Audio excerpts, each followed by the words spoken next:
I'm gonna play a game, or make a parody, or maybe just a new video. It's Rivero. Let's play! What's going on, guys? Rivero here. Welcome to another episode of The Legend of Zelda Ocarina of Time in Minecraft. And we will be exploring Zora's domain. First off, I think we're gonna finally get rid of the bug and replace it with a fish. Just gotta right click and fill the water, or the bottle with the water, and it'll pick up a fish nearby. And we have a shop here, which is basically useless. I don't think we'll ever even be entering that shop. But the main thing that we came here to do is go up these stairs to talk to King Zora. Oh, my dear sweet Princess Ruto, where has she gone? I'm so worried. So we can't do anything quite yet with him, so we'll go over here to this waterfall and not have enough money to play the minigame. We need 20 rupees. Okay, we just gotta convert these rupees and we can play the diving minigame. Okay, pick up all the rupees I throw from here. You have only a limited amount of time. When you pick them all up, come back here. I'll give you something very nice. And we gotta go pick up all the blue rupees. So we just dive down here and pick them up. So it helps a lot to crouch. That way you get into the water faster.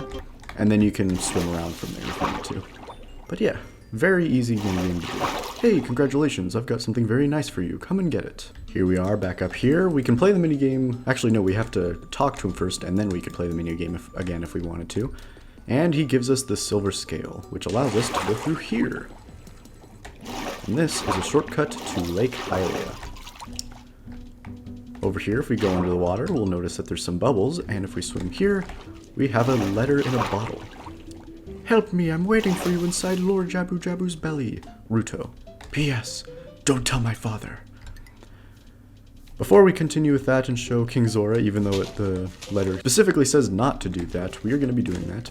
But first, this guy. I apologize with how difficult this is. I really should change it, but it's honestly not too difficult. So whenever you hold the ocarina, it starts a cutscene. And if you play any song, it's going to keep you here, basically. If you choose the song without the ocarina, like, going back into the inventory, you'll be able to leave. But most people seem to have, like, this same... It's basically this situation where, like, you pick up the ocarina again and it starts the cutscene again. Additionally, I do have text that says look down when you play the ocarina, so that you realize that the actual song is just right here the whole time. This is not a soft lock, but when people try to break the game and get out of it, then it breaks the game, so... Yeah, try not to break the game before trying everything first, I guess. I don't know. Over here we have a little area, fishing pond. The fish are really biting today. Got a neat little glass case right here. If we right click, we can actually mess with the glass, but anyways. And once again, we need rupees. But fortunately, the diving minigame gives us rupees, so we can purchase this, the fishing rod. So we need to catch something bigger than 6 pounds. This is probably the least accurate minigame of the entire, like, map, mainly because it just focuses on the normal fishing mechanics. Right there, so let's see. Actually, we got a 9-pounder right on the first shot, so we give this guy the fish, and we get a piece of heart. First piece of heart for the next heart container. We can keep fishing as many times as we want. I forget exactly how many, or what the biggest fish is. I believe it's like 11 or 12. And anything else we give him is going to be like, meh, you can do better. If we try to leave, he will tell us to return the fishing rod. Here's another thing people don't know how to do is, if you talk to the guy, you'll see some green text. You press T and click the text.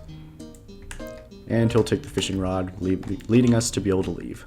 It's unfortunate that mechanics like that, like, people just don't know about those mechanics, so it's like, how do I really teach it to people, you know? I don't know. It kind of makes it interesting because of the fact that, like, so many people are like, oh, I hate tutorials, but then if you don't have any tutorials, then people just can't really solve it at all.